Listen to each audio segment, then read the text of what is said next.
Welcome to another episode of the podcast that you know as home of Melanin, Magnificence and the kingdom of belts, where any motherfucker can get it. Anyone can get it. You already know. I am your host, Myles, and once again, I am joined by a spectacular guest. They're a good friend of mine, a ballroom queen, and altogether mother, honey. Give it up for Don Alizé, baby. Up, y'all? So you had sent me your full ballroom name earlier, which Yes. I had seen Tinkerbella in the Instagram, but I never knew you had a full name. Yes. Remind me what it is, Don. So it's the Don Diva, Alizé, Tinkerbell, Bodega, Gaultier Brown. It's given African name. It's long. Is the ballroom scene Adam. African? Yeah, Maybe. maybe. Well, the blacks did start it, honey. Started over there, I love. So, like, tell me where the names come from. Like, Don, are they all things you've chosen? Because I don't really know much about the ballroom scene. Yes. And I'm hoping that for those of you out there that don't know too much about it, but like enjoyed the culture and the things and went to Renaissance and all of a sudden you were Vogue Queen, we can learn a little bit more together. Yes. So the ballroom scene started in the 1960s, 1970s in Brooklyn, Harlem. In New York, and then it migrated into Paris, then it migrated everywhere else. It was started by the black femme queens because there wasn't space for us in the white scene. So the drag pageant. Right there. Yeah. Femme queen. Femme queen. Explain. Femme queens are trans women. It's like an energy okay. that trans women have. So it's like in ballroom we call them femme queens. Okay. Yes. So you can't be a cis man or woman and be a femme queen. No. A femme queen is literally the girls, only the dolls. For the dolls. The dolls, honey. Okay. Yes. Okay. So they started it because there wasn't any space for them in like the drag pageants back in the day. So then they created their own space and that became ballroom.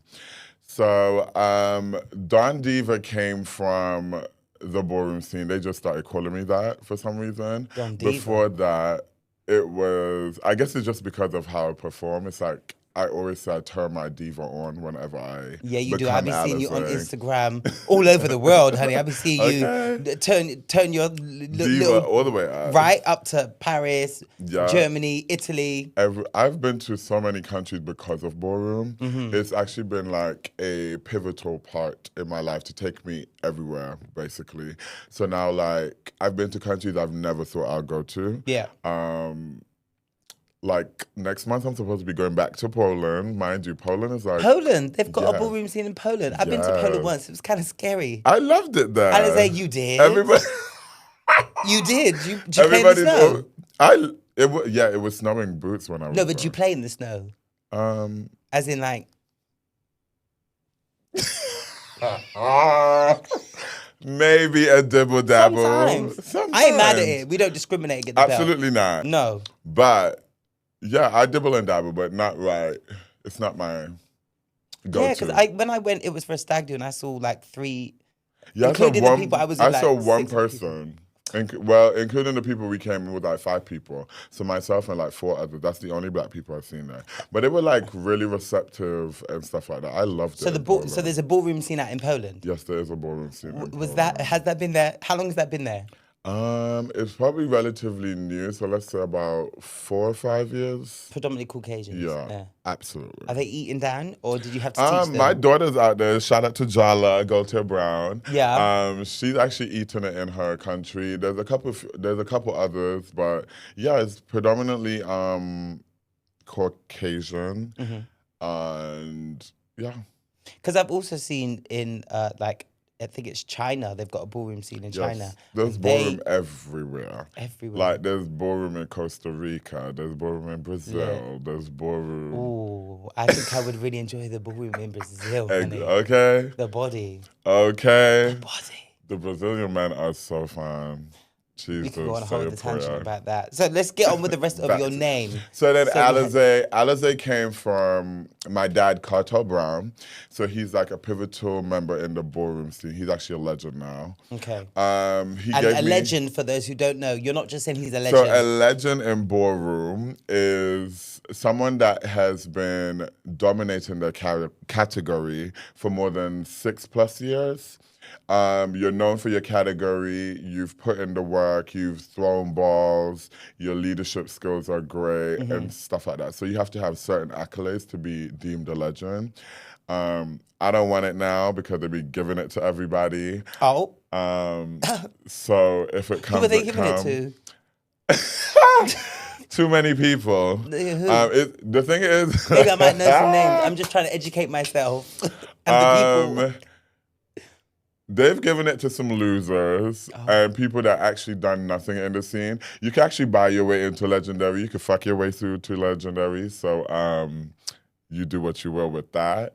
But I feel like legendary status has been so watered down now. It's like it doesn't have much value. Like back in the day when people got legendary, it was like a big statement. It was like you stopped the room. It's like now they call you out. It's like, okay, God. Okay, so right, you've mentioned a few things. You've mentioned when you're dominating your category. Yes. Category, I'm presuming Category in at the ballroom. ball, it's essentially like a competition, and then there's different categories, and I think we walk them. Yes, Yeah. walk. Hey, you ate that. Go ahead. Small. It's kind of, I watch Pose. Yes, walk. I watch So Pose. there's many categories in ballroom. Ballroom Face. Face. Okay, you know your style. No, hold on. Go ahead. Right, so face. Butch Queen? Vogue and Femme. Is that Butch Queen, Vogue Femme. Butch Queen, Vogue Femme. That's what I walk. Sex Siren. Sex Siren. Vogue. Well, Butch Queen, Vogue Femme is Vogue, but then under Vogue you would have Female Figure, Femme Queen Performance, and Butch Queen, Vogue Femme, and Twister. Okay. And I said face already, right? Yeah, face already. They and have then there's realness. one for man. Realness. Is that when you like come across yeah, like so quote, realness manly? is where you have to basically be able to blend into society without being clocked. Obviously, everybody in ballroom is gay, and Wait a minute, so that's another thing. Everyone in ballroom is gay, so there's no straight people in ballroom. Straight people in ballroom is not really a thing. Or they be lying. They be DL, because I always include well, the DLs in the I don't LGBTQ think you could be DL and be in the ballroom. If you're in ballroom, there's no way in hell I think you DL. can. Really? Well, before people flame me for this, because they come for me all the time when I include the DL in the LGBTQ DL, yeah. But for me, my personal definition of a DL person is you could tell everyone that you doing what you're doing. Yeah. But if just one person, you tell a little lie to, whereas this, everyone knows except for my mum. Everyone knows except for my dad. Everyone knows except for my bros at the gym. As soon as there's one person that doesn't know, to me, you're DL. And you kind of open up a point there because I'm like, ballroom is like a safe haven for like people that's been thrown out their families, have to find refuge elsewhere. So ballroom is that safe space. So then, I guess a DL man could go there, be himself, but then go to the gym. Home. What's good, bro? Yeah, I was just with my girl last night. You would gag. So there's a lot of like drag queens. They will come, they will walk drags, performance, carry for the night. And then right out of that, they get back out their geesh and they're like a straight presenting man. Absolutely. I live for that though. Me too. It's like if you could do both, the magic of you already know I like them verse. Okay. Girl. You already know I love them verse. We love the verse. But yeah, I feel like if there's one person that you're not telling, then to me you're DL. I could agree with that. Some people are like, no, I'm out, and I'm like, who doesn't know? For me, if someone who is out will never have to lie or choose to lie to anyone. It's true. So if you at any point in your life have to be like, or decide to say no for whatever reason, I know I'm straight, to me you're DL. Okay, I agree with that. So Alizé came from Cartel. If it wasn't Alizé, it was going to be Malibu. I was going to say Alizé's a drink. Yes, but I love Alizé. The blue one.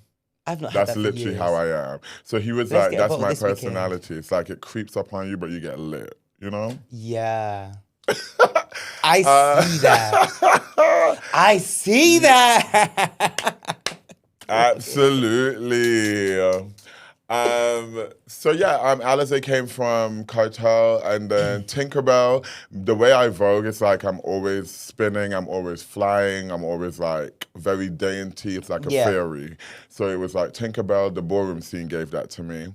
And then after Tinkerbell, it's my Mother Bodega. So I'm the UK mother Of House of of Bodega. the House of Bodega. And So that's my what is, Kiki house. What is a mother? So a mother in ballroom is someone that is granted that position and title to then take care of the house, lead them, guide them, nurture them, be their therapist, be their doctor, be their actual mother. It's not like just a title. It carries a lot of weight, a lot of responsibility, also a lot of opportunities too. I guess it's a way of like showcasing your leadership skills. Before you're a mother, you could be a princess. There's many other titles: father, princess, mother, supreme mother, overall mother. That's like higher up. And then the highest you could go is like an overall founding parent. Who So makes that the means you house? found the house and Right. established So it. Ballroom essentially is a collective of different houses that have been Yes. founded by, and people come Yes. together, form a family, community, work colleagues as well, because you Yes. work together as well. Yes, absolutely. That live day to day. Did you always live together, or No, some people do live together. I've actually had that experience too, growing up in the ballroom scene, having to live with chosen family Yeah. and stuff like that.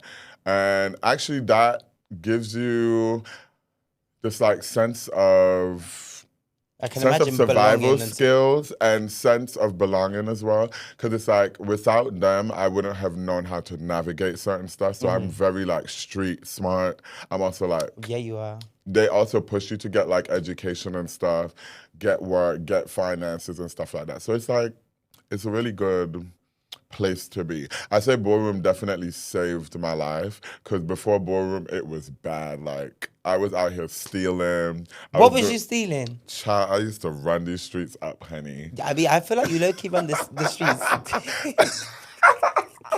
Not in that way. Not in that way. Okay. Not that way. Maybe. On the right day. But no, yeah. I used to be a rebel. Like I was out here partying every day. Like I was in heaven every day except it closed.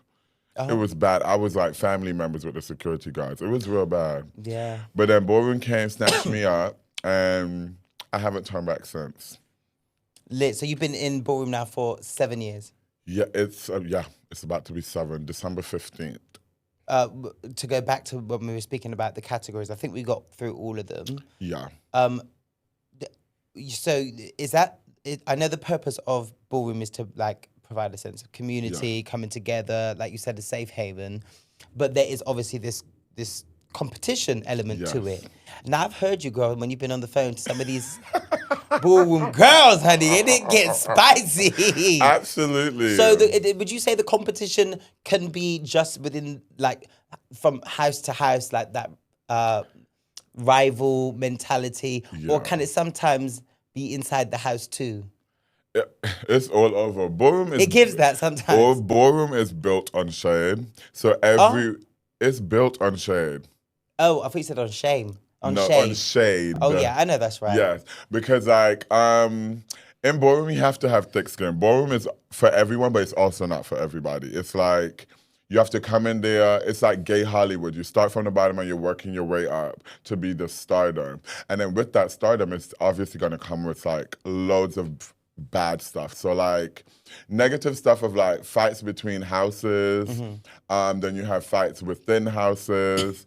Have you ever been in a fight in the house? I've been close to fighting, but I've never got to fight. What happened? Because in ballroom, they say we saw our differences with battling on the floor. Oh. So if you did something to me and you get an LSS, and LSS is a Legends, Stars, and Statements roll call, basically. So at the beginning of the ball, they call everybody out for their respective categories. Not everybody gets one. Oh. But they called the girls out for LSS or roll call. Yeah. And if you did something to me, I would storm your LSS. So that means while you're performing and they called you out, I would just come out the woodworks and now we have to battle. It's giving battle of the best on the floor right now. And have you done that before? Absolutely. I used to be known for storming. That was my thing. And I was actually raised up on that. Now in the ballroom scene, it's changed so much that people don't do that anymore. They rather like argue online because social media is like a whole thing for ballroom now. Whereas before we literally had to sort it out on the floor. Otherwise we just won't speak. Oh. When was the last time you did something like that? I call people out every time. I have no problem not holding my tongue because I hate seeing bullshit. I hate seeing people teach classes and you just started. I hate people wanting positions and you just won 2 balls. Hate people coming in and calling people a kitten when you're a kitten yourself. A kitten is somebody that just started, lack thereof. But we have kittens calling kittens kittens. Well, I mean, yeah. So yeah, it's just a lot of bullshit. Last thing I did was call out somebody online because they came to teach a class that they have no experience in and just wasn't gonna happen, and I got the class shut down. Like that? Absolutely. Power of social media. Has anyone ever tried to storm you or stormed you? Yeah, people stormed me before. I've walked off several times because you're not worthy. So you can deny? Oh, absolutely. Okay. I'll show you clips after. Okay. Have you ever been stormed and been like, cool, let's battle? Yes, absolutely. In Paris, that happens quite often. Me and Mackenzie. Oh, why are they? Me and Mackenzie, there's also like rivalries in ballroom. Mackenzie, that name is ringing a bell. Mackenzie, let me quickly go on a little Instagram while you're speaking. What's the Instagram handle?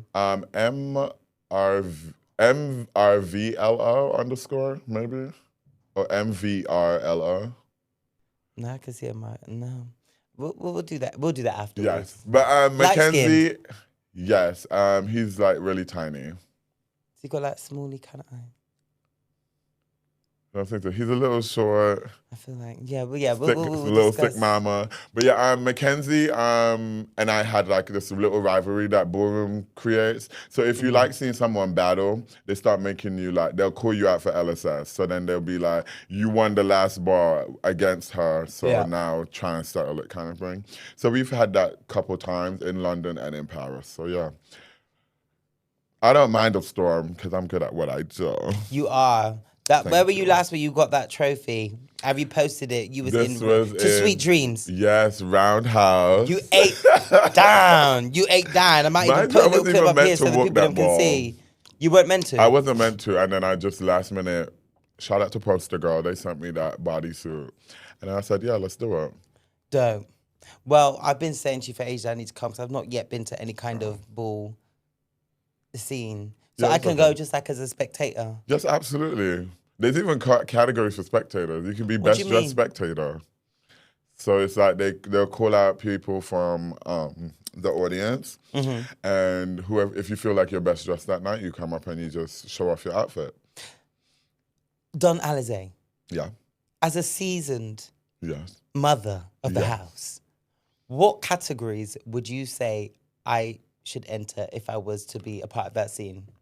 Definitely sex siren. Definitely what makes you say body. That? What makes you say sex siren? What category? What does sex siren mean? Because I know that you'll be able to sell it. So sex siren is about selling sex. So like, it's about eye contact. It's about doing a lot without doing too much. So like eye contact, the way you sensually walk to the judges, the passes you make at them, certain stuff you say, you like bite your lips, stuff like that.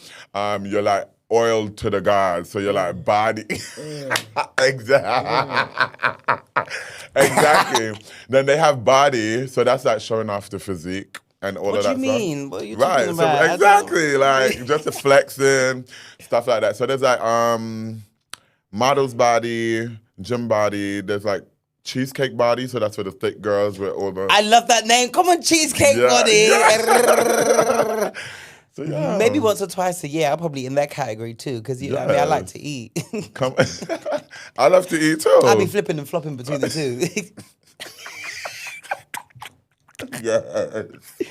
I'll take that. Okay. I'll take that. But yeah, you could and you could also walk labels because you love labels. So labels is like walking in a cohesive look in all labels. So You All the same, I'm presuming. it doesn't have to be.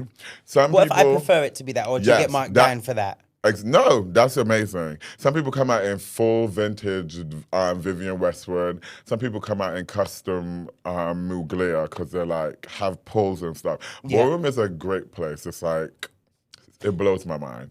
Yeah, we need to. And we it need to also do a little something. influences a lot of our black culture these days. Like, Well, I said at the beginning, like the girls were at Renaissance girls- doing honey, that all comes from Balenciaga Ballroom. and Everything comes from Ballroom. Even the way like there's even femme queens on celebrities.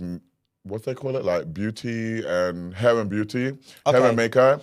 So now it's like they have this like femme queen look to them as well. It's like certain stuff they're wearing is like even the way they're altering the bodies these days, it's like very femme queen-esque. Giving trans women. Yes. The same girls that they be hating. Right. And we'll get into that too. Oh, we will. Yes.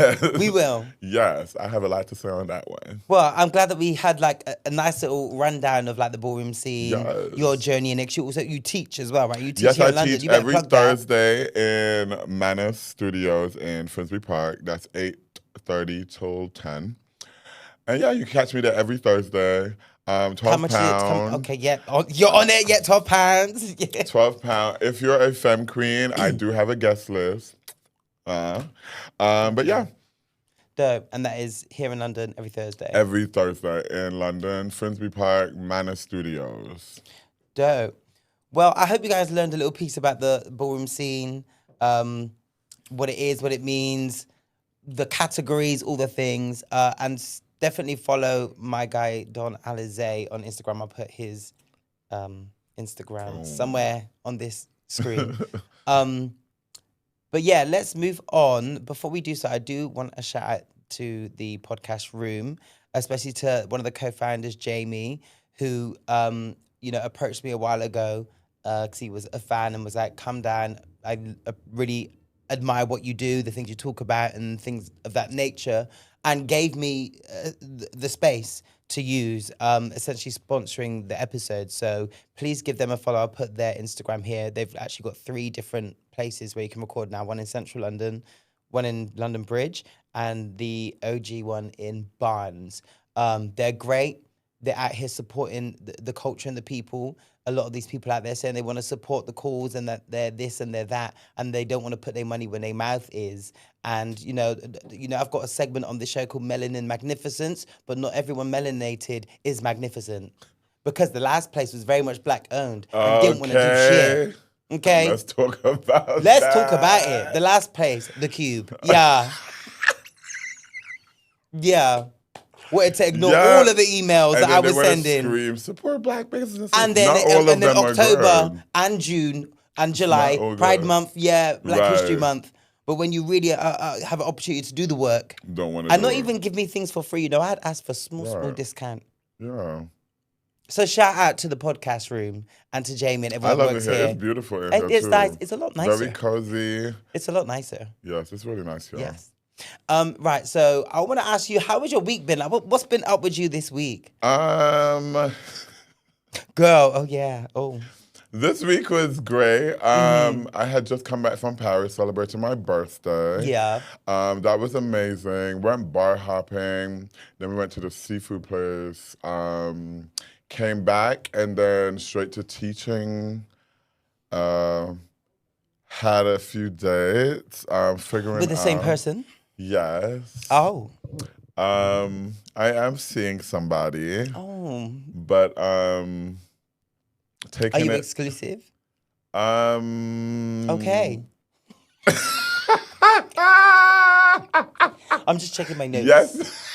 Yes, we are. Are you sure? We are. But yeah, we're taking it slow. It's been a couple months, and I'm enjoying it. It just has, a few bumps or whatever, but that's normal. Some bumps are good. I like some bumps. Okay. Some bumps are nice. Right. Some bumps are really good. Other bumps a bit too much. Too much. Other bumps a bit too much. No, that's too much. My week's been really quite busy. I found out the other day from my big sister that she's having puppies. Oh my Two gosh. little French bulldogs. And so I Cutie. think Myles is about to become a daddy. Oh my gosh, I I think see Myles it is about to already. come right. It's So it's cute. it's just so you. I see the pictures. I see the Right. clothes. And it made me want to go. Right. Tell me if this is weird, but it made me want to go harder at the gym just so I could look good Like next to great. my You're a dog, French bully. my French bully. Okay. Yeah, Yeah. I am literally seeing an LV collar and lead. Bit my history. I As soon as already I saw know. the collar, I the already lead, know. the bowl. Yeah. Wait, LV can do dogs? They both. do dog bowls and a little carrot bag, but I feel like the French Oh, bulldogs get a bit too big for it. But just for the beginning, yeah. whilst I'm going vet, Yes. A little whilst I carrier take him into bag. Miami and ting, Oh, that'd be so cute. adorable. Can Little, dogs do ballroom? I actually never seen that before, gang. Because Some when people my bring dog is them though. ready, Yes. all LVs Actually, for out. labels, that would be eating That would be, it.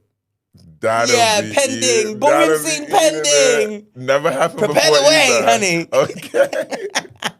The dog wearing full LV as well. Matching daddy. That's Ooh. over.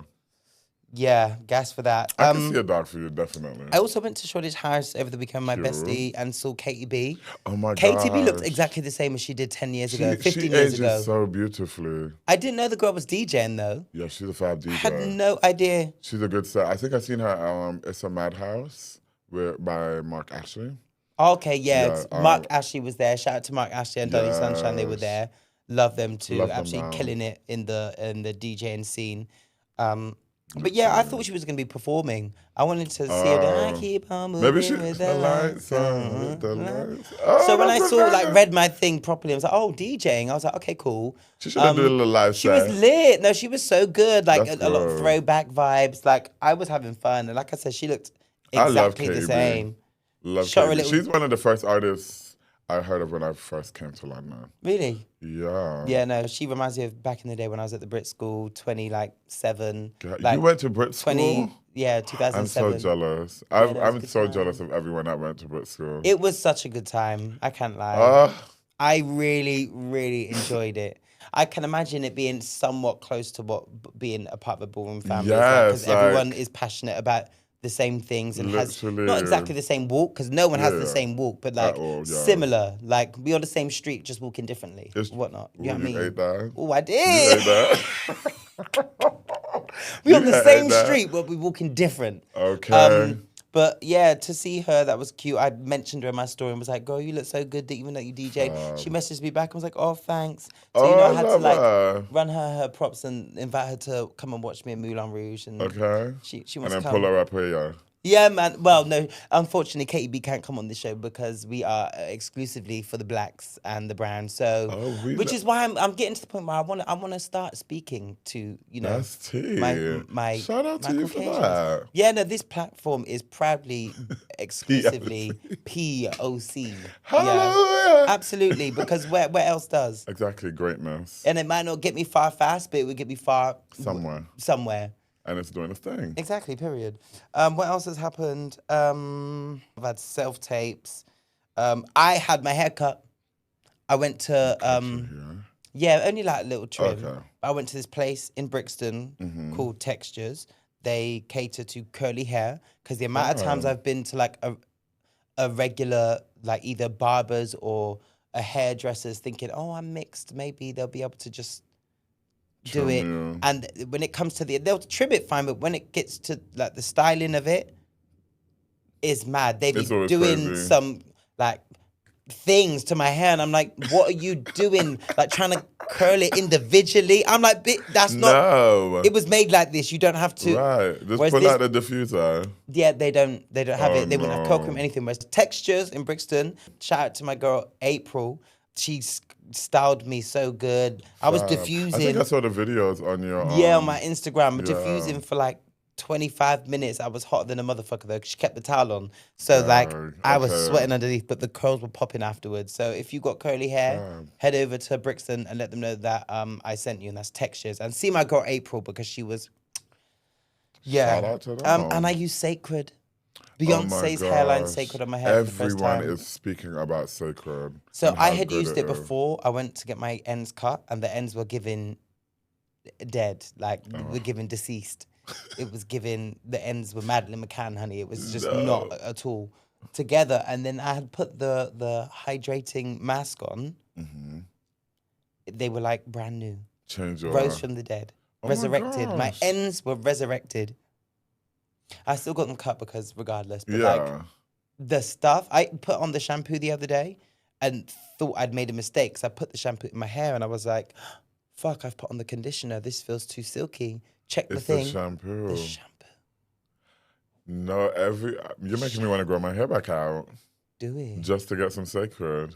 Do it. Everybody's talking about Sacred and how great the products are. I've yet to use the one that's always sold out, the regrowth oil. That's what everyone speaks about. 'Cause The girls on their edges be saying that one need is that. doing it. My edges are cute though still. You got edges. But you see like over here, like Period. yeah, it just needs Give it. small help. But otherwise, yeah, my week's been good. I've just been like signing off some contracts, which I'm really excited to share.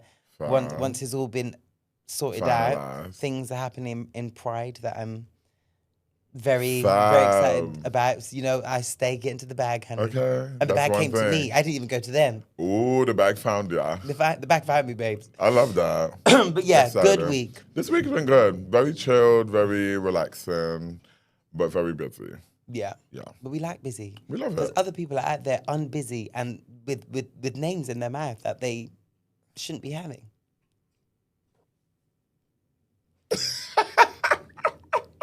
Anyway, let me continue doing my show. Clack that, T. Let me finish doing my show. Right, let's continue on with the show and move on to Word of the Week.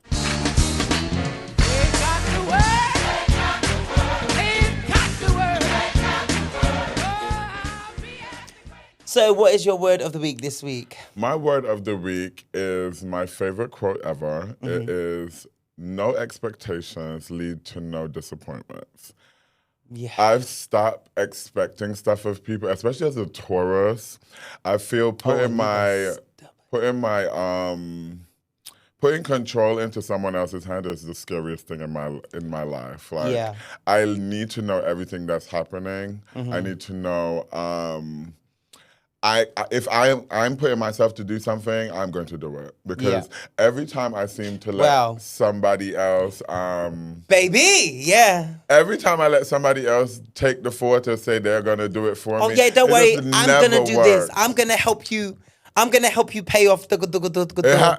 I'm gonna get you to Happened to do twice this. in a week, and I was like, okay, this is over. Like, no expectation from y'all, and then I'm just not gonna give you nothing. So then now I just don't have to expect nothing from you.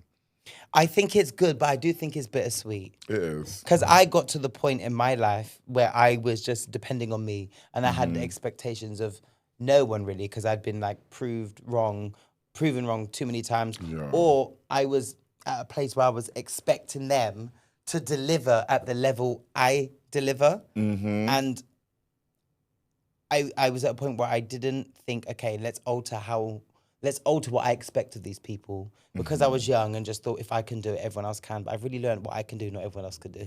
And that's just real tea. And that's the tea. Yeah. And nobody gonna do it like myself. how you do it either. Right.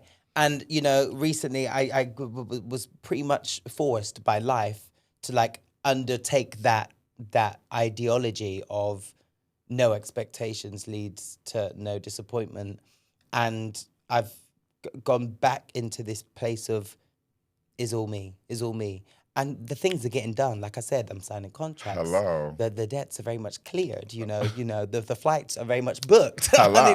like everything's coming up It's roses. working. But I do miss having that sense of, oh, I can depend on. Yeah. I can expect this from you. And you don't know, Shadley, you know, I got like my cousin, my best friend. Yeah. But I maybe I'm underselling how much I expect from them. Yeah. Like just catching up or speaking about bullshit if it happens, or advice on things. But for the most part, my daily life, I expect nothing from anyone other than myself. It's true. And that can be a bit lonely I'm just tired sometimes. of being let down. Like, it's like, why didn't I just do it myself in the first place? Yeah. So that every time it happens, I just cry. I'm a crybaby. I cry for everything. Like, I'll just See, sit. the thing is, I've never seen you cry, and you've texted me. Because we've I been texting cry. often. I cry And you'd be like, "I every. can't stop crying," and at the beginning, I was like, "Okay, I, maybe it's a figure of speech." I know you would no, repeatedly say, and I I thought it's literally cry for everything. so. I'll Every be on the time you text me train. that, are you actually crying? Yes, I'm crying. Boo-hoo crying. Next time, just Not boohoo FaceTime crying. me. But I cry for everything. For Barbs. just the smallest instance, I'll be on the train. This is how sad I get.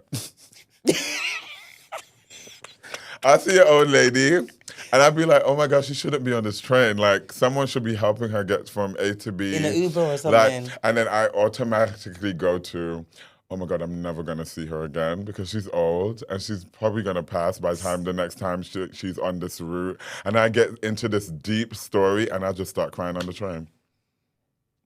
I create these crazy scenarios. I need more water.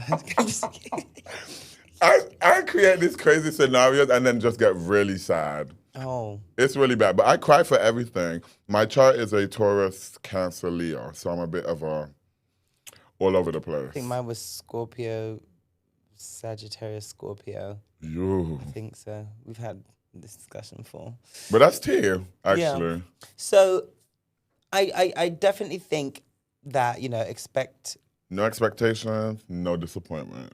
Yeah, I do believe that is wise if used in moderation. Yeah. Because it is nice to have, some people. But if you're especially if you're going into like new ventures, or you know what, even people that you're familiar with, just don't expect them to show up how you might show up, or how you Yes. want them to show up. Exactly. Because for the most part, the people that you're closest to are gonna stay consistent, and it's all good. But the minute, like you said, you start expecting things, and it falls short of that, you're now vexed in your feelings, disappointed, like you said. Yeah. So, yeah, I think that's a very interesting one.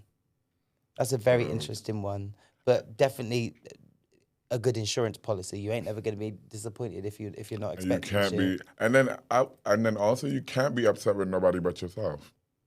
That part. You have nobody to blame. Nobody can blame you. But you can only do that if you have the capability of being accountable. So maybe this word of the week isn't for everyone. And that's true. 'Cause And I know that's you're what I'm saying. watching. It's not for everybody. Because I know you're watching. It's not. It's not for Because everybody. I know you're watching. I'll pull it out. Yeah. Well, thank you for that word of the week. Absolutely. Say it one more time for the people them at the back. No expectations, no disappointments. Boom.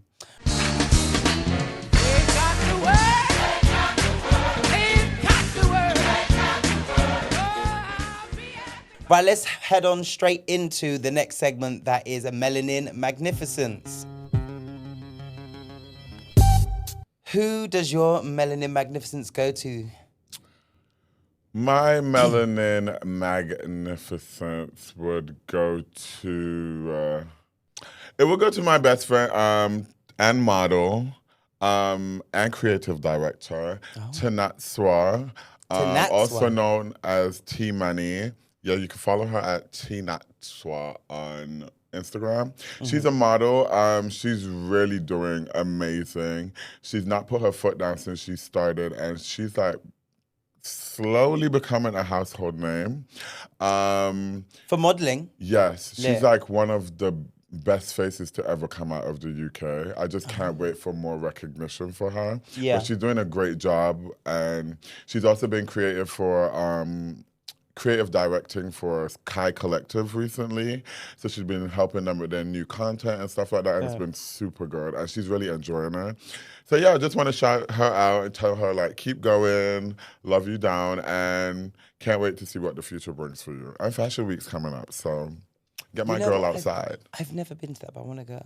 Fashion Week. Yeah, because I'm always working or Oh my gosh, performing you or would at the thrive country. in Fashion Week. You I know we used know. to dress up back in the day just to go stand outside of What's that? That play, yeah, I know. I forgot the name of it, but we'll stand outside Just of off of like this, not the Strand, just off of. just off the Strand, right? I Yeah, think it's called the Strand. maybe. The Strand.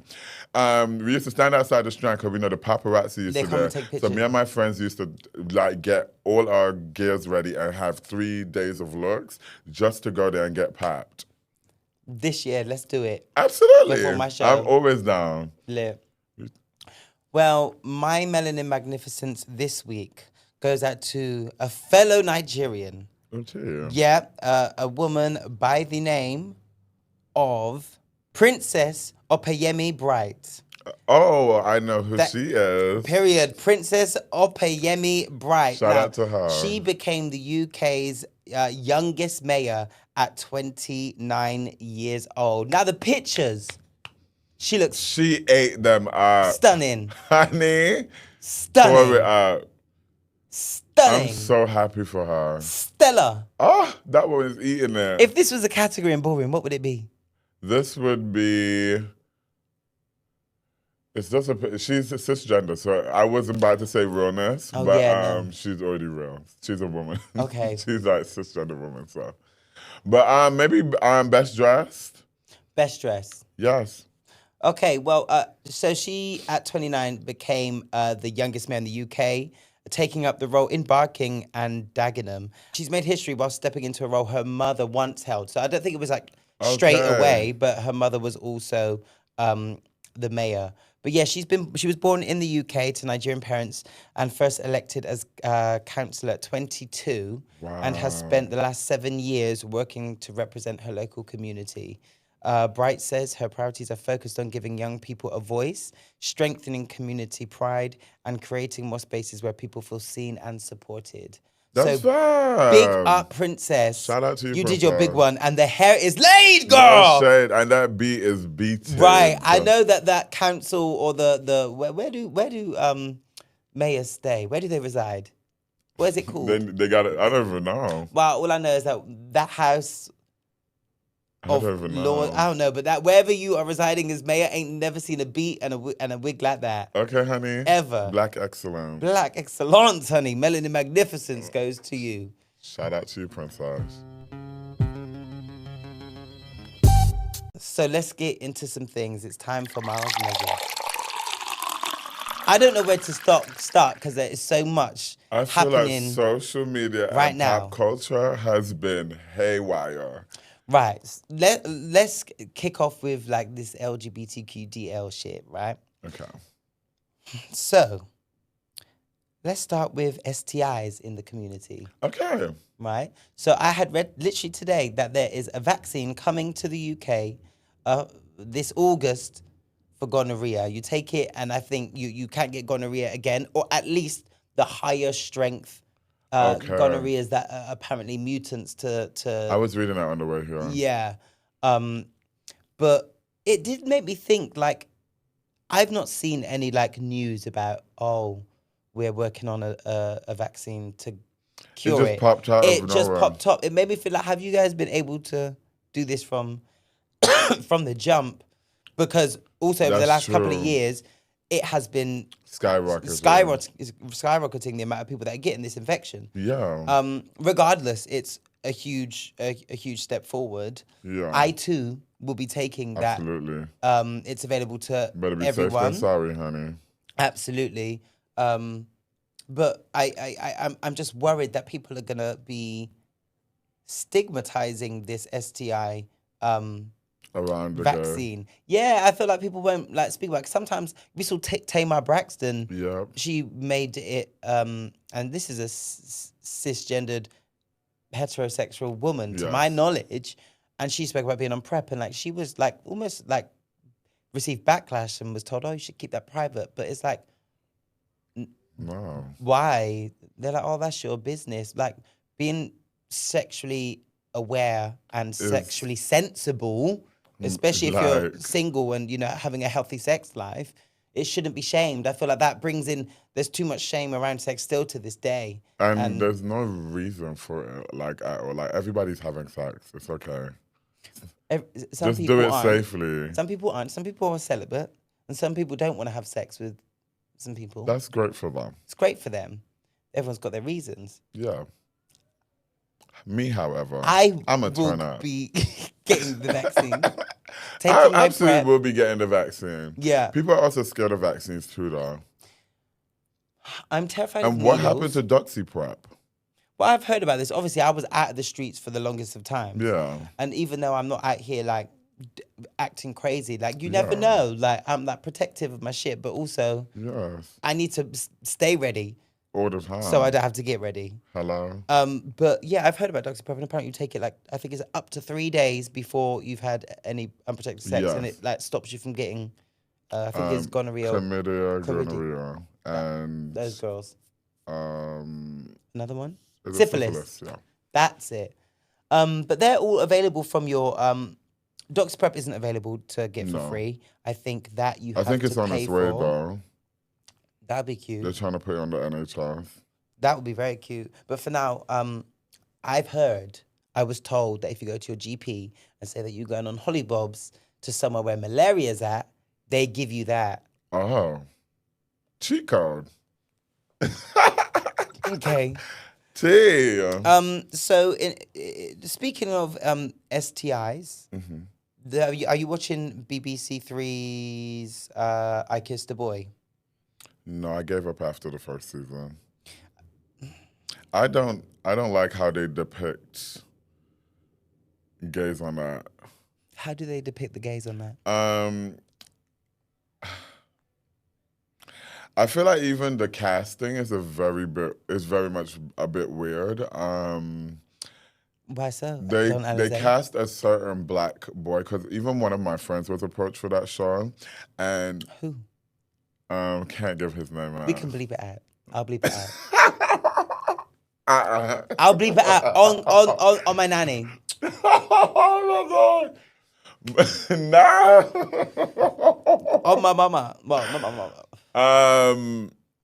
Yes, one of my. Just move the mic. Just, if you don't try, I will bleep it out. But if not,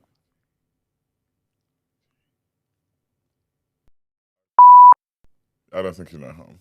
wait, Nigerian. Yes. Bold. Huh? No. No. I don't know who that is, but I thought I knew. You kill me, I swear. I did. But my friend was meant to be on that show, and they basically wanted him to be a certain type of black gay. So it was like very feminine. The people that They had instructed him to act like this. Yes, the producers wanted this specifically. And it was like, when you watch the previous seasons as well, it's like, you see the kind of people they go for. They go for like the extra feminine. There's barely any like masculine presenting on there as well. It's like, I don't really enjoy it. It's very much like whitewashed. Yeah. Well, I had watched the last season. I'd actually had a little moment outside and years pre I Kissed a Boy with two of the contestants. Yeah. One of them actually came on my show, Get the Belt. Lovely guy, Shibomi, Nigerian, dreads. Yes, met him. Yeah.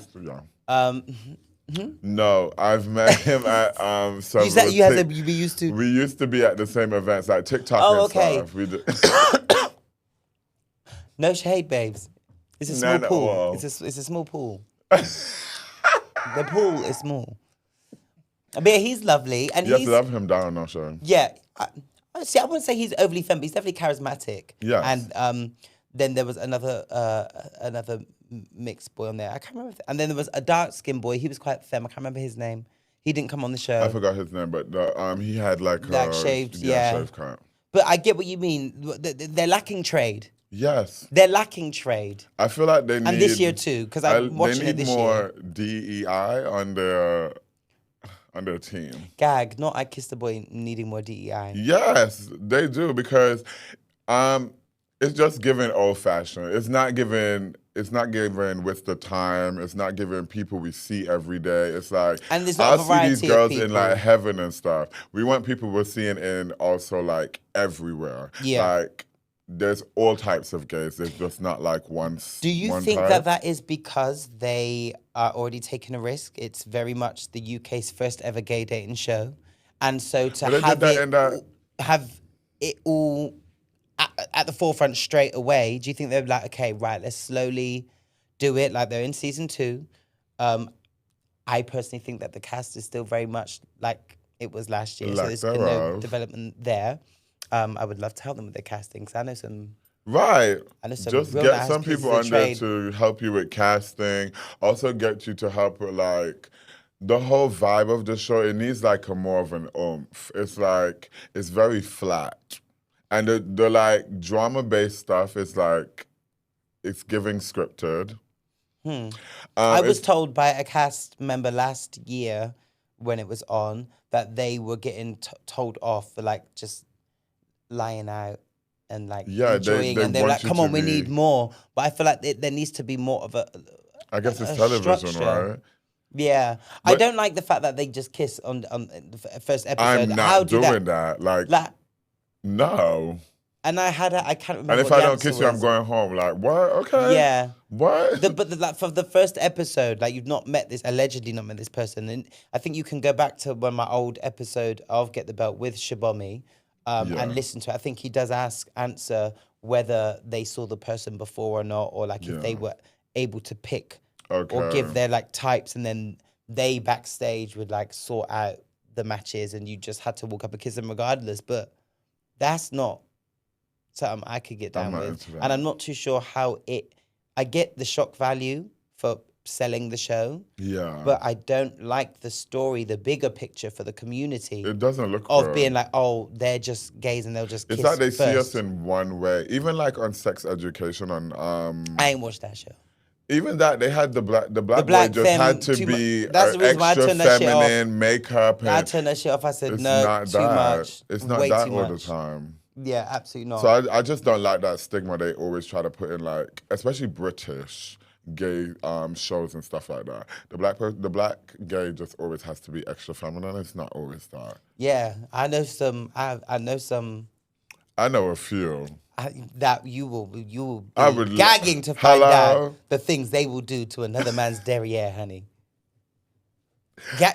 Wait, what? Him? So- Him? Yes, he. Absolute. In fact, they. That- Gag. That will be the gag. That will be the gag. They. They. That'll shut them up. Right? But in one of the latest episodes, one of the guys has come forward and has spoken about having living with HIV, and it's Okay. caused a lot of conversation online. And I think that is one of the very good things that they're doing, that they're normalizing it. And I wanted to have a little conversation about language around STIs. And I used to fall short of this myself, and I'd be like, oh yeah, I've just got my results back, I'm clean. Are you clean? Oh no. Okay. And I think someone on the show was still using that kind of language, which is very, I think it's dangerous. Yeah. Because it then, if we're focusing on the binary of it, we're saying that someone living with HIV or someone who has gonorrhea is now dirty. Now I've had actually gonorrhea. never thought of it like that. Yeah. That's crazy. It is. And, I've had gonorrhea, I've had syphilis, and I've had chlamydia. Because I've had unprotected sex, I may have been on PrEP, but I've put myself in a position as a mature adult thinking, you know what? This is good. I want to feel this. Yeah. I want to feel all of it. And I want to feel it good. And I'm rolling the dice. I'm rolling the sex dice. And you know what? There's been a couple times in my past Oh my God, where you killed me. the numbers was what I wanted to see on that dice. Yeah. But you go to the clinic, you sort yourself up. And that was before doxy prep. So now I could even do what I'm doing and then be completely okay. Yeah. But I would say, I'm clean or whatnot.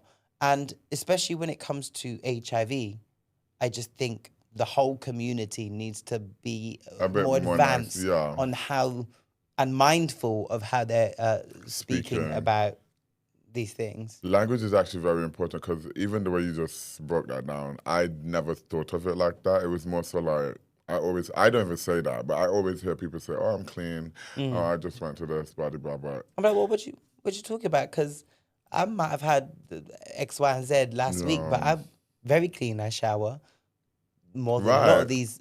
More than a lot of these tops. Why is it that word? But I guess it's just like stigma from like back in the days just like Of course. ongoing. And that is one thing I do give them props for, because they have seen this clip of this doing the rounds and then discussing the language, which is why I wanted to talk about it on here. Because, I think we just need to move away from that and start just saying, oh, I'm clear. Yeah, that's true. clear. Even like, I say research, educating yourself on HIV, the stigmas, the STIs, everything. It's like super important. Even in Ballroom, that's like one of the main topics in Ballroom. Basically, we recently had like a free clinic checkup at a ball. Oh, so dope. now we're trying to like implement a stationary like what do we call it? Like on-site NHS checking and testing on-site for like each balls and stuff like that, especially in the Kiki scene, because the Kiki scene is for the kids and What's stuff the like Kiki that. scene? So the Kiki scene is the less serious side Okay. of the ballroom scene. So there's the main scene and then there's a Kiki scene. So in the Kiki scene, we try to implement all the educational stuff All and right. the right practices in order for them to like know about. Yeah.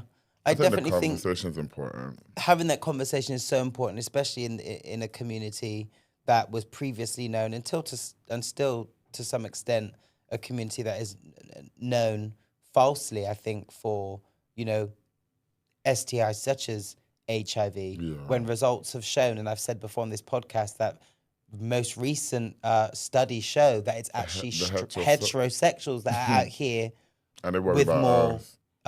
living with HIV, and some of them not even knowing.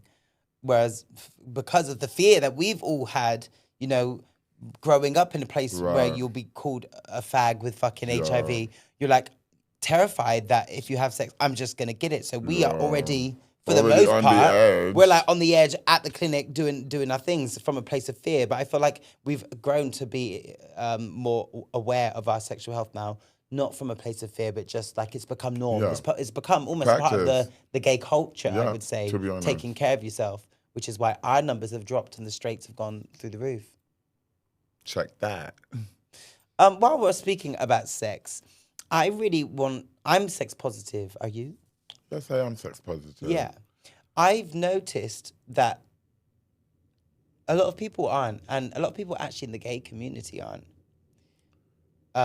In terms of like numbers, frequency, being open about it. And just because you're sex positive doesn't make you a hoe, doesn't make you a prostitute. And I really think that this shame that some people put onto others for living their truth or exploring and being sexually active comes from a place of, if I'm being honest, self-hate and homophobia. Yeah. That's my personal belief. And I was always raised, if you don't have anything nice to say, don't say it at all. It's true. So if you've got nothing nice to say to someone and you've got bigoted and, quite outdated opinions about it, keep it to yourself. Yeah. Keep it to yourself and work on you. Speak to God about it. Don't speak to me about it. So I've been in positions where people have tried to put things onto me, and at one point, nearly, with the strong kind of character I am, nearly had me thinking, oh, I shouldn't have done this. I wish I didn't. But you know what? I had a good time riding all them dicks and getting my dicks right. And I'll do it again. And I'm doing. Well, that too. Let me know. Shall I get out what I've got in my bag? No. Next. Yo. Right. So while we're still in the realms of LGBTQ DL community, trans. I know you said you wanted to speak about it. It's been the hot topic for quite some time now. Yes. Always going to be standing with my trans people. Forever will be standing with my trans people. Yes. However, I watched an interview recently with Jason Lee and Candace Owens. And I'd also done a podcast previously about a year and a half ago where I had this like epiphany. I want to ask you a question. Do you agree that trans people exist and deserve to be respected? Absolutely. Do you believe that their experience as trans ultimately stems from them feeling that they are born into the wrong body? In most cases, but each person transitions for a different reason. So that's not like. Would you say that case though comes down to them feeling like they're not in the right body? Like they feel like they feel like a man, but they were born into a female body, or they feel like a woman, but they were born into a man's body. Yeah, I could see that. And it doesn't always mean that they want to fully transition. They don't want to get off their dick's cart. They don't. Transition looks different to everyone, but ultimately it comes down to the mind not being at one with the body in how it appears. Yes. Okay. Now this could have some people gagging, and I know it's a very unpopular and not agreed with opinion to have. Yeah. But by that ideology, and after me listening to this interview with Candace Owens, it got me thinking about our girl Rachel Dolezal and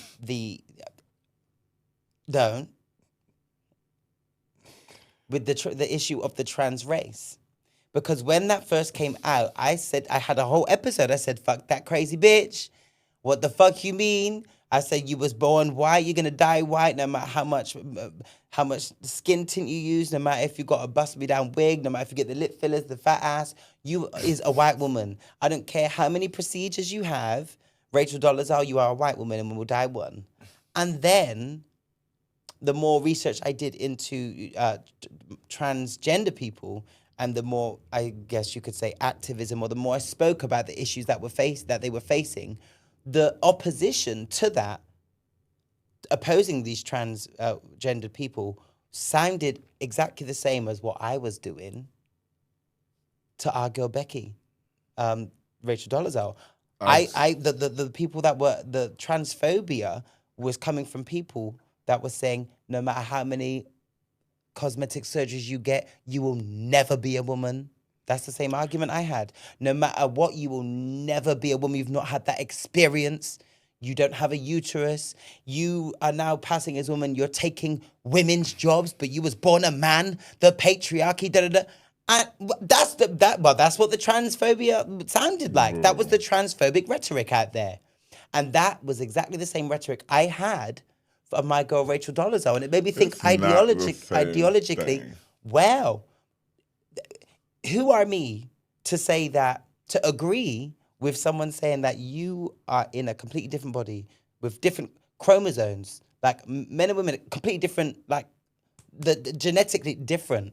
At least she was still staying a woman, but it was a different race. That's the complexion of the skin. There's one Rachel Dolezal. There's a million trans people. But trans people are still very, very, very, very small community. They're right? not small as Rachel Dolezal. Well, and Rachel Dolezal that's a mental disorder.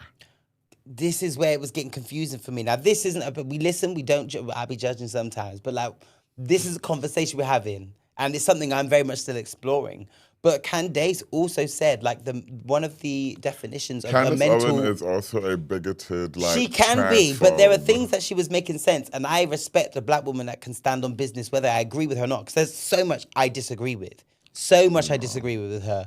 But I like the fact that she can eloquently say it and at least not wish hate on other people. Like, she was like, I don't hate them. I don't think anyone should be treated misfairly, but I just don't agree with it. And I thought, fair. Say your opinion and whatnot. We move. But one of the things she said is that a mental disorder is when your mind and your body are like out of sync. For example, bipolar or schizophrenia. And she was saying if the mind is like feeling in some way, nothing has hurt you, nothing has got you, like you don't feel tired, your body is rested, but your mind is out of sync with your body, that's a mental disorder. And technically speaking, when at the start of this very conversation, Alizé, I had said to you, so your mind thinks that you're a man, but in your body you don't feel like that. That is where I think the argument for labeling a transgender person having a mental disorder is the same thing. Like, I'm not going to say the same thing. It's not the same thing. What makes it different? Because this is a safe space to discuss. Because if there's any transracial people out there and any transgender people, I want you to come here and have a conversation. Because I find this so interesting. Because like I said, at the start, I was just like, no, fuck. It's a the good racial dollars out. No, I wouldn't even say it's a good conversation because I just don't see. I don't see the same thing because for you to want to change your entire race, that is insane to me.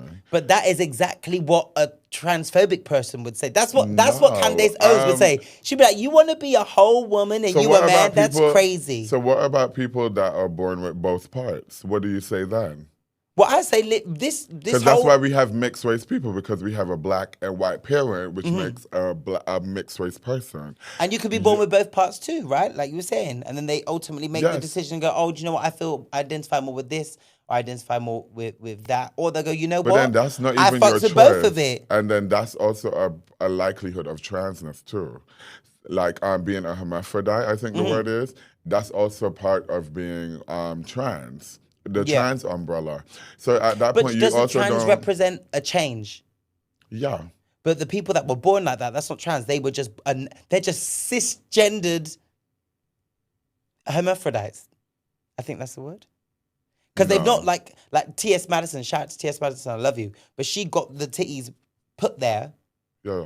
in her transition and kept the dick. But if you're born with both parts, you're just naturally cis But then like also that. the private parts do not matter because They don't. it's what you're presenting as. If you're seeing a trans woman, she's presenting as a woman.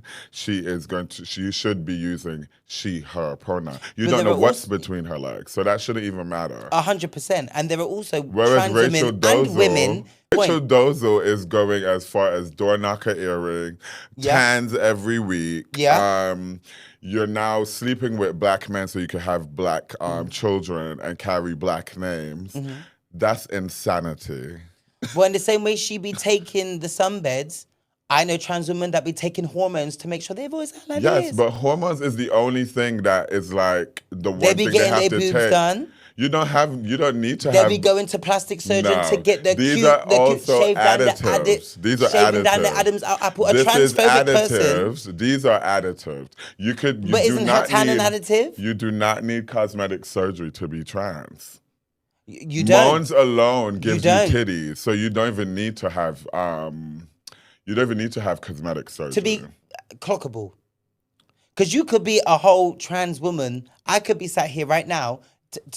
For my way of thinking, I take them as they come. As long as you ain't hurting nobody, get your life. But I could very much well be a trans woman right now. You I not can't. want to change anything. You I could can't. want to grow my... No, but if I truly felt transgendered... It don't work that way. Huh? It don't work like that. What do you mean? Be I'm saying if I- non-binary. No, but what if I felt like a woman? But I just didn't want to get the surgery, like you said. You'd you be don't have to be... androgynous and non-binary. There's words But what for if I everything. told you I don't feel non-binary? I am a woman. I feel like a woman. That's something going on with you. What do you mean? That's something going on with you. In what sense? What, Rachel a mental illness? Dozo is going Is that to a mental get illness then? braids. She's getting weaves. She's getting everything. Yeah, and the dolls are getting quintessential bust-me-down black wigs woman. and big asses. And now No, you don't that- need to be doing all and of that's that. also like a caricature. Being a lifestyle with a trans woman, you're transitioning to become something. Yeah. As in, you're becoming a woman. You're presenting as a woman. As a or woman you're that you want presenting to as a look man. like. Yes. Yeah.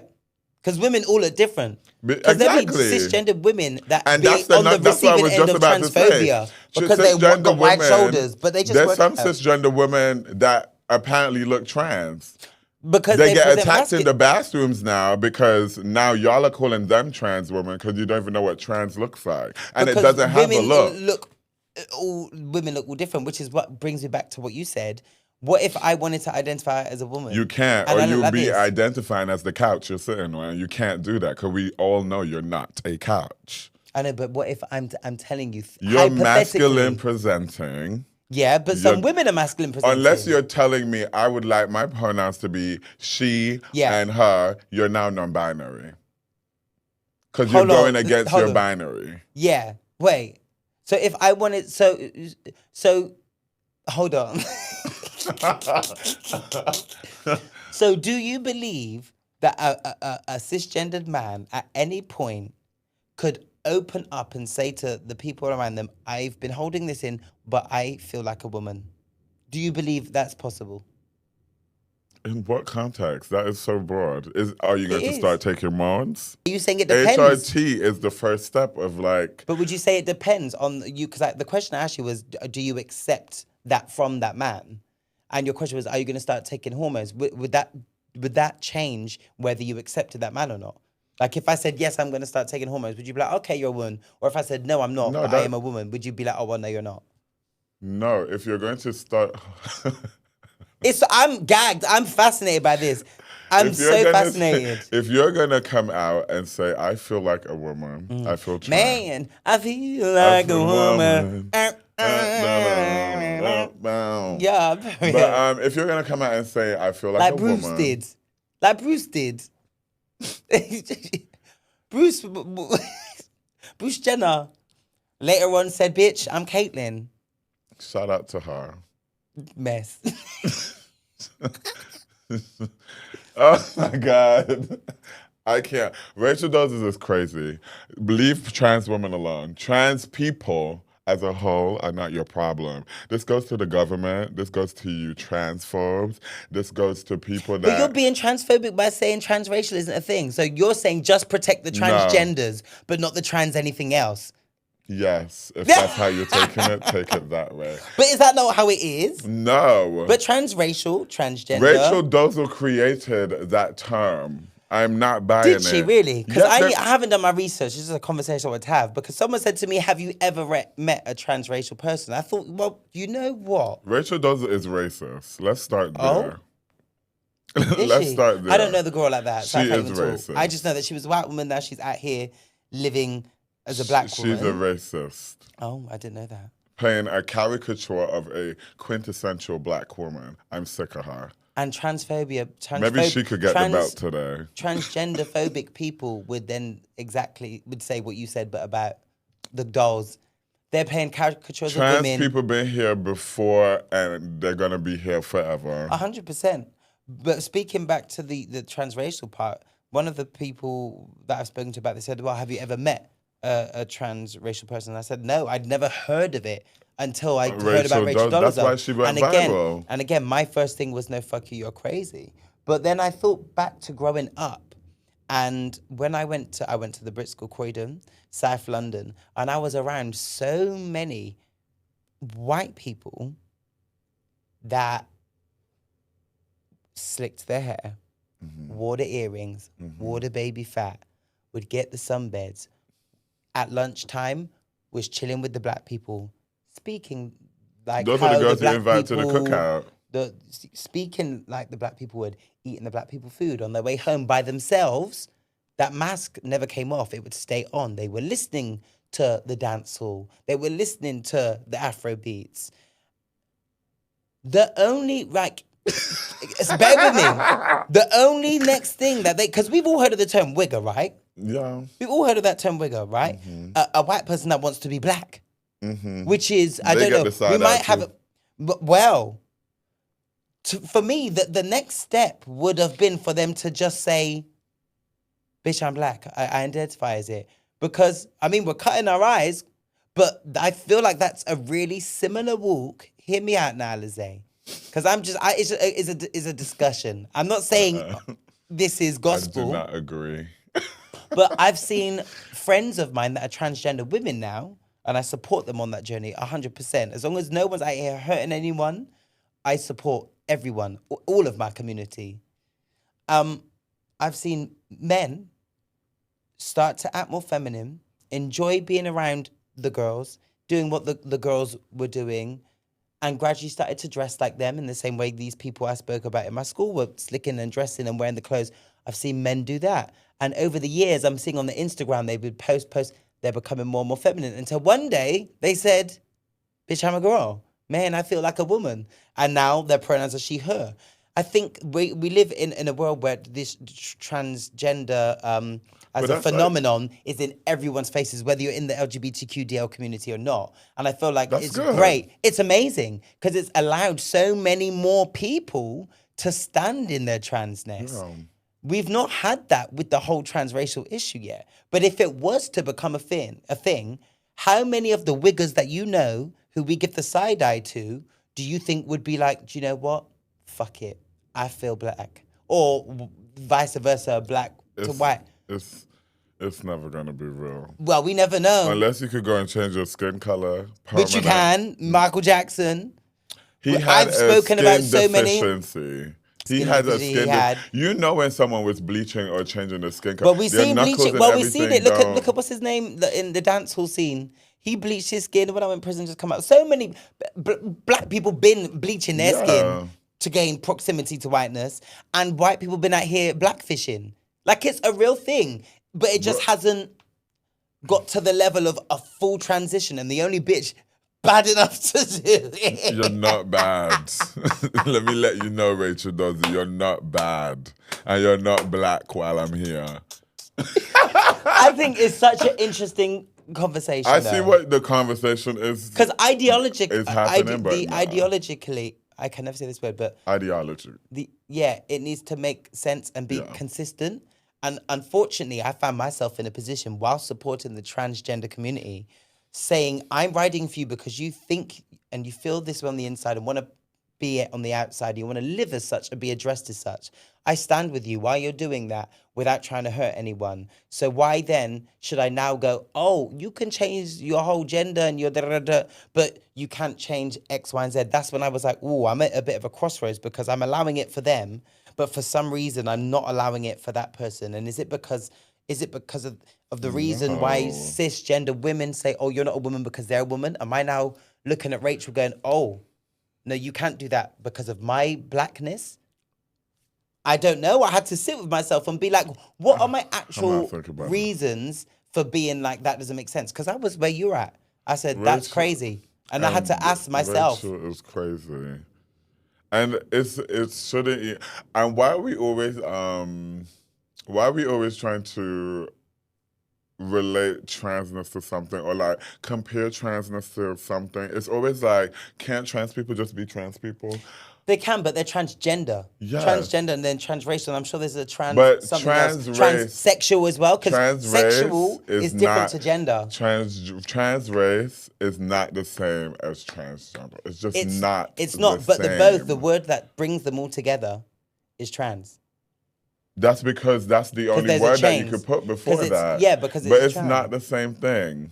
It's not it's not, because one is gender, one is race. What would she fall under? It would be your black, white, or trans race. Like, you can't even tick that on your passport. She got to tick caucasity for the rest of her life.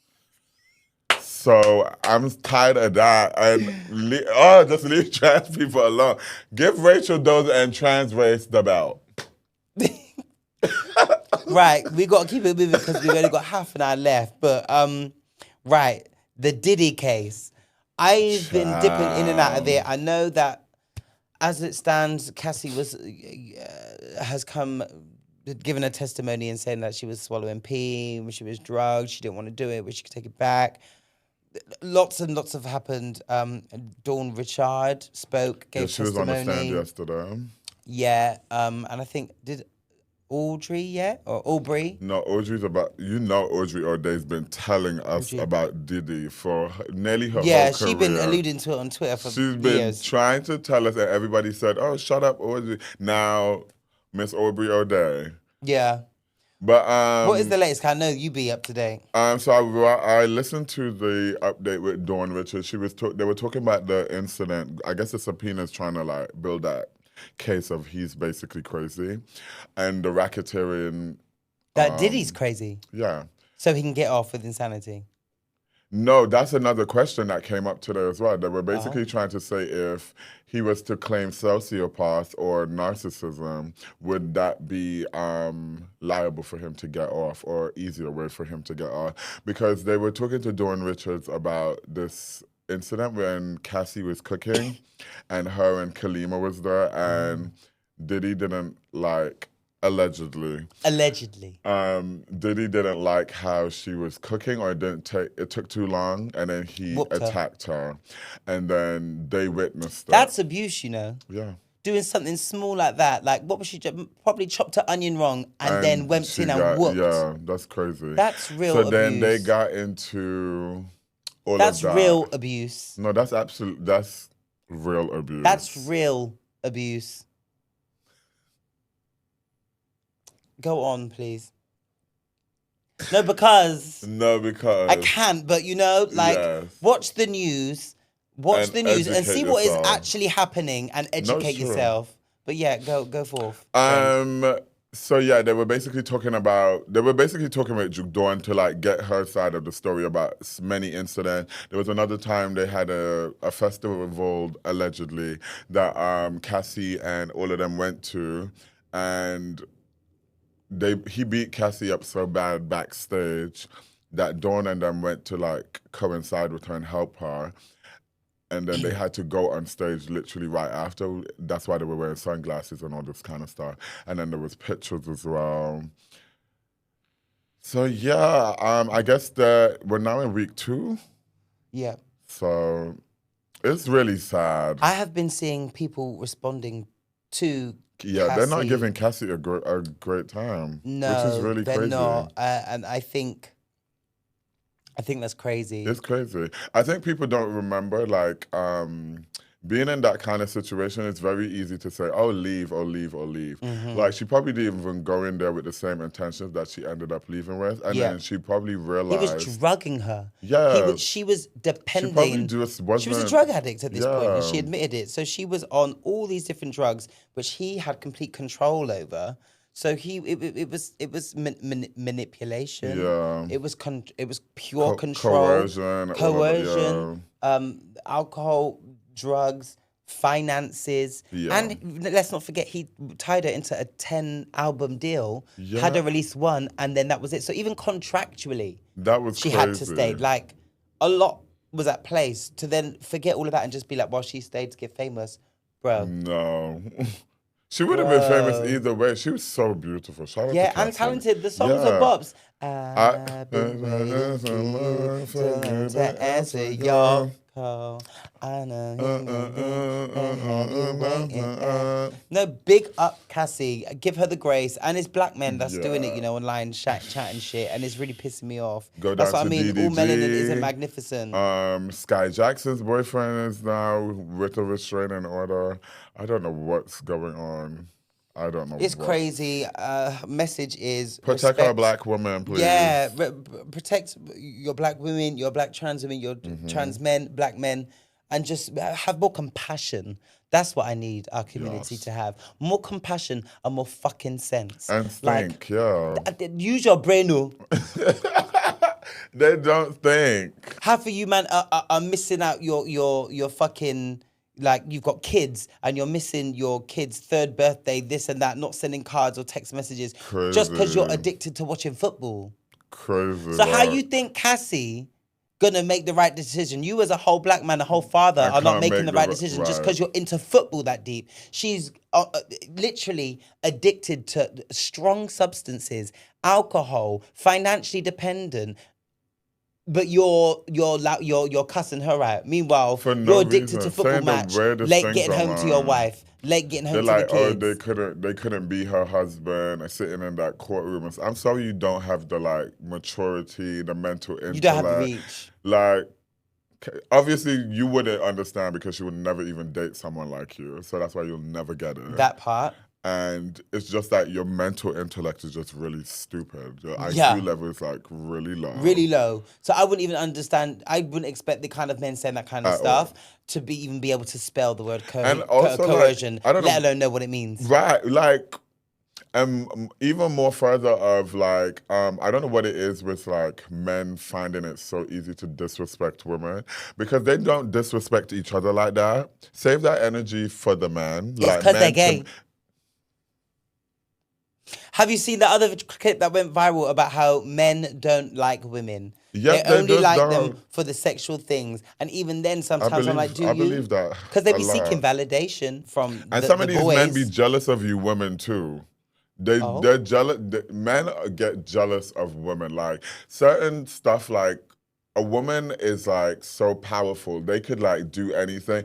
If a woman is already the breadwinner in the family, it's already a disrespect for that man. He feels that he has to now go out of his way to do stuff, masculine, and be overly masculine. Then everything they'll say is like, oh, your little thing that you're doing, or little this. Nothing's little. It's like those micro aggressions. Yeah.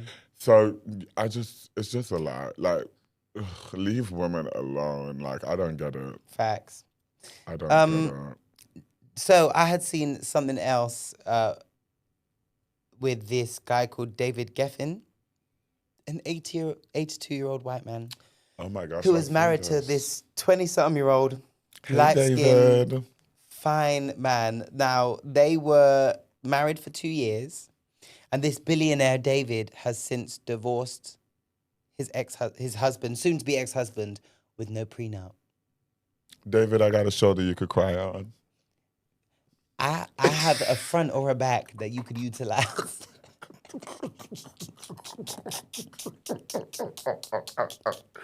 I got two cheeks that feel like pillows. All I know is that the ex-husband, He's a rich man. he's now. a very rich. If I was a rich girl. Mind you, he was a go-go dancer model before, and he was the fitness instructor. That's how they met. He was it'd be the ones at the gym. It'd be the ones at the gym. It'd be the straight guys at the gym. It'd be the straight guys at the gym. Baby. That will marry the 82-year-old man, suck that shriveled up dick for 2 years, and leave with bank, bitch. And you know what? I ain't mad. No prenup. That's that sex work right there. That was a long shift too. That was 2 years. 2 years. It's 2 years. 2023. The husband was called David Armstrong, the light-skinned one, the model. Okay. And mind you, David was handsome too. Which one? Armstrong or David Geffen, the white man? No, Armstrong. Armstrong. Was really handsome. Stunning. My type. He was beautiful. Actually, you know what, David Geffen, fuck you, bitch. David Armstrong, how you doing? Because he just got all the money. Either David. David squared. Right. Can the two Davids? Would you get a prenup if you're getting married? Depending. Do you believe in marriage? Do you believe in marriage? I do believe in marriage. Are you Christian or have a faith or Catholic or any kind of Jesus? I went to a Catholic school, so I'm Catholic practice, but my mom is Pentecostal. Okay, very, very similar to me.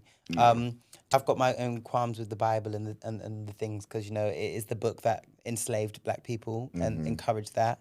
It's also the reason behind a lot of homophobic laws and things of that nature, and also to some extent condemns homosexuality. So like, as someone that falls into the intersectionality of being both black and queer, I guess you could say me and the Bible kind of got beef. But ultimately, I do believe in it. But again, very interesting conversation. Yeah. I've always been, marriage should be entitled for gay people. I've always thought that. But then again, upon reflection, I've been thinking. Marriage ultimately is a sacred thing. That's a part of the church. It then, I think, mainly in the States, overstepped and became a government thing, which is why I think if it's a government thing, everyone should be allowed to marry. Yeah. I want to get married. I do want to get married, and I will get married when I find the one. But like for the gays out there fighting for marriage who don't believe in Jesus, that will be like me wanting, like, what do they call it? Like a marriage or a union under Allah. I'm not no Muslim. So I would never fight to do something that is like not for the gays in a religion that I'm not a part of. Mm-hmm. So like, I want to shout out to the UK because the UK, like, in order to, not just for the gays, but like, they've got civil partnership because that gives you all of the legal things that marriage under Christianity, that sacred union, that gives you all of the legal power and rights. Do straight people get civil partnerships? Yeah, they can do it as well. So my friends just got their civil partnership. They're a lesbian couple. Shout out to Milena Sanchez and Milan. Gorgeous, gorgeous couple. But yeah, like I think I believe gay men should be able to get married, but I do want to do more research into the Bible. I've not read the Bible since I was a straight kid. I always used to get that Sodom and Gomorrah story thrown at me Yeah, when I but was younger. But I it's used all to, taken. It's down to perspective, and ultimately, yeah. that was written by white men. We don't know. Like we don't know. There's so much about the book, but I'm like, I don't understand it. To me, God is love, and God would Yeah. want to see me spreading love, spreading cheeks, and being loyal and committed to my one and No, only for the that's rest. blasphemy. No, it's not. I think He wants me to pleasure, to love. In the even if I take the words from the book, it says to love and to hold, to love and to hold, and I will love them cheeks and I will hold them cheeks. All down to interpretation, my G. Let's not forget Jesus' best friend was a prostitute. Shout out to Mary Magdalene and all the Mary Magdalenes out there today. City girls. Oh my God. The church is going to tear this podcast up. I'm a Christian woman. But yeah, I do believe equality for all, marriage for all, but I do find it sus when gays or anyone really in particular that doesn't believe in God wants to be married. I'm I like, do actually you never thought of understand? that before. Well, this is what I mean. I've been thinking about the things. Like civil partnership, it would just make more sense because Is exactly the same, except for you don't do it in a church. But if you don't believe in God, I why don't- you want to be in the house of the Lord anyway? I don't want to be married in the church. That's not my story. I always wanted to have 2 weddings though. Speaking of getting married, there was a couple that wanted to get married in a plantation, and then their dreams fell through when the ship burnt down. I, for one, am ecstatic. How do you feel? The ancestors said, "Not in here, you Not won't. today." Not in here, you won't." I'm happy, and you know the sound of that video. It was so therapeutic. Soothing. It was the soothing. crackling of the. I fall asleep. Do you listen to ambience music to fall asleep? Sometimes. Like rain or the thunder, the storm. Yeah, sometimes I live do. for that. But like fire crackling is so soothing, therapeutic. yeah. But then knowing it was the fire cracking of like Of where our ancestors were raped. I just know they were enslaved. just walking out of there so free. Yeah. Oh, made me so happy. There's been a lot of backlash, or not necessarily really? backlash, but there's been reports of like hurt and dismay from the community that saw the plantation as historic, and ultimately what I think they were bypassing was a way today to still make money because it was being used for wedding venues and things like that. So the white family that actually owned that was still making money off of a plantation. Oh, wow. There might not have been slaves there, but ultimately the branding of it is it's a plantation. We all know what happened on the plantation, and they were still making financial gain off of that part of history. Now I know we've got places like if you go to Berlin, you can see like what is that? You can go and see concentration camps. I've never been, but like you can go in they've got some in Berlin and I think in Germany, and like you can see Anne Frank's house. Like there are historical monuments and venues that not the greatest things would happen in. And I do appreciate its value. Like you've got the World Trade Centers. That was a horrible terrorist event, and you can go there and see it. Now I respect history and I respect culture, and I think that if there was, because that was the last one, it was Nottoway Plantation. That was the last one in the United States, and it was a resort and event venue. That's where my problem is. I completely think if there were plantations out there that were used to go, you can pay, visit it, the money goes and supports, the people that were affected by the tragedy that was happening, those years ago. But for it to be a resort and event venue is completely different, because that's like going to a concentration camp and going and get married there. That's crazy. Or using it as an event space. Or that's like in 10 years' time going out to Gaza and being like, oh, we're going to get married here. This is where they used to bomb. Like, that's crazy. Who? It don't make no sense. So I don't understand why people are upset about that, especially when none of the money was going to help, black communities in the area or whatnot. I'm gagging. Yeah, that's a bit crazy. I'm happy it burned down. I mean, if it wasn't a museum, then It didn't have no Museum, purpose. I'd be here for it. Okay, Yeah. go there and then let the money go to where it needs to be. But Yeah. resorts, getting married And in then it's owned by, that's crazy. wild. So I know our ancestors are very much rejoicing at the burning down of Nottoway Plantation. Absolutely. Bye-bye. Bye-bye. Right, it's time for the last bit of this podcast. It's time for Get the Belt. Who does your belt go to this week? My belt goes to repeat offending friends that you need to cut off. I am sick and tired of telling people how to treat me, how to be my friend, and how they should reciprocate friendships. I'm tired of carrying the 80 and you carry the 20. I'm tired of you apologizing with no remorse or any further, or you're apologizing but not doing the work to correct your wrongs. I'm tired of you also apologizing for the same thing. I'm tired of you apologizing.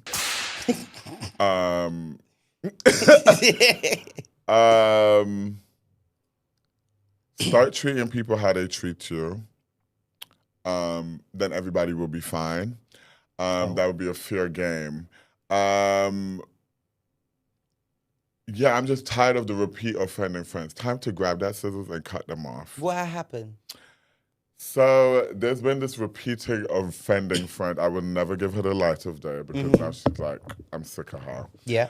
But we've been friends for a very long time, and it's always some very shisty stuff being done. Like one time, example, we're very good friends, but they will be going around telling people that they didn't know me. That's one instance. Saying my full government on like this app platform, and then using an excuse of they thought I was gonna say their name, whatever that was. Then they also like try to mix you in something that you were trying to help them with, but then they threw the narrative totally left. So now you're in something, and then they're now apologizing for bringing you into it when they've taken themselves out. It's giving jealous. And that's what... It's giving jealousy. That's what I think it is. Everything I do, they want to do it too. And every time they try, they fail. Get a yes, give them the bell. Get a fucking job, ho. Get a job. Get yourself Stop a benefit. Stop sucking dick. Stop lying. Go and clock in. Clock in somewhere and out of Alizé's business. And out of Instagram too. Purr. But yeah, that's who I'm giving the bell. I want to say your name so bad, but that would be me. If it just makes you feel better, say it and I'll put the finger over your mouth and just bleep it out. Loud with a beep. Or you can put a little donkey, I don't know, this little sound. Yeah, don't know who that is. Don't even know who that is, but I know they're watching. I don't know who you are, but don't play with my friend. But bitch. yes, I'm sick of you, so you're getting the belt today. Other than that, life is great, so I don't really need to give nobody. And Rachel Dozer, you getting the belt for even thinking you could do that. So yeah. Who are you giving the belt? I'm giving my belt to motherfucking Ticketmaster. These hoes been trying me for the last 3 weeks. Now, let me tell you what happened. I had purchased 2 lots of Beyonce tickets. The first one I got was a club, was Honey Sweet. Sweet Honey Bunny. So they were like £880. I got 2 of them, me and my ex. I then bought another pair the next day on the next like pre-sale, and they were hoedown, and they were at $480. And I was like gagging, because you know what it's like when you buy Beyonce tickets. You gotta be quick. I'm here getting my hair done. Shout out to quick. Webster for having my hair laid today. But like, I'm there like, oh my God, I got the tickets. I was gassed. And it wasn't until later that I was like, oh shit, they're both for the same day. Yeah. They're both for the same day. Now I can't be in 2 different sections at the same time. So I was like, okay, let me try resale. Let me try get refund or move it to a different day. Ticketmaster, didn't want to help. You cannot resell. You cannot change the name. You cannot change the venue. So I was like, well, how's it going to be then, Ticketmaster? Because I've got these tickets which will be unused. Like, I literally can't come. You're telling me I can't even give them to someone else. So what are you doing? It's going to be more empty there. Like, what are you doing? Oh, it's the policy. It's the policy. I tried to go back and forth with them and tell them, I can't resell them. You've literally got me in a catch-22. I can't do anything other than miss out on $2,000. That's crazy. They were like, well, you can reach out to a governing body to get assistance. I did.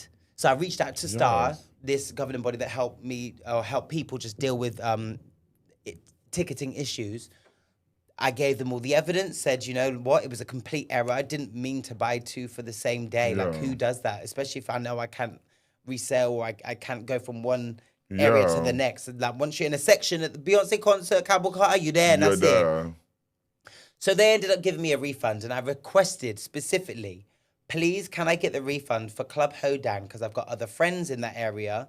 Also, no shade to Beyonce, but I seen the views weren't exactly that great from the more expensive seats. So I thought... The stage is really high. So I thought, well, I'm not really going to spend $900 when I could be in the middle of the stage. So I thought, okay, this is how I would like to have this resolved. I said that to them about 6 times in the email thread. Clear as day. What did Ticketmaster do? Refund the cheaper ones. I said, bitch. Oh, wow. Me and ChatGPT had to really get the email together. That's my girl.